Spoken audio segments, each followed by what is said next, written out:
সরকার 15ই August থেকে জাতীয় মহাসড়কে ভ্রমণকারীদের জন্য বার্ষিক ফাস্ট্যাগ পাস চালু করেছে। এই পাসের দাম 3000 টাকা, যা 1 বছরের জন্য বৈধ থাকবে। এই পাসের মাধ্যমে ব্যবহারকারীরা 200 বার টোল অতিক্রম করতে পারবেন।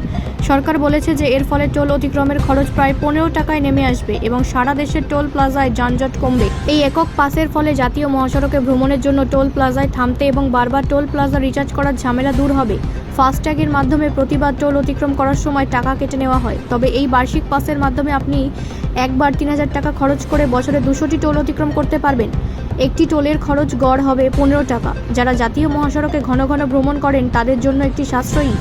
18ই জুন এটি চালু করার ঘোষণা দিয়ে কেন্দ্রীয় মন্ত্রী গডকরি বলেছিলেন যে এত টোল পার হতে প্রায় 10,000 টাকা খরচ হয়। এখন কাজটি মাত্র 3000 টাকায় সম্পন্ন হবে।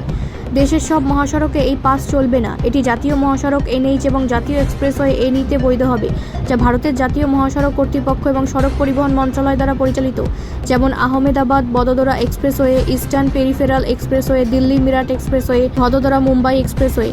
রাজ্য মহাসড়ক, পৌরসভা, টোল রোড বা যমুনা এক্সপ্রেসওয়ে, মুম্বাই পুনে এক্সপ্রেসওয়ে বা আগ্রা লখনৌ এক্সপ্রেসওয়ের মতো ব্যক্তিগত এক্সপ্রেসওয়ে, এই জায়গাগুলিতে সাধারণত ফাস্ট্যাগ ব্যবহার করে টোল দিতে হবে।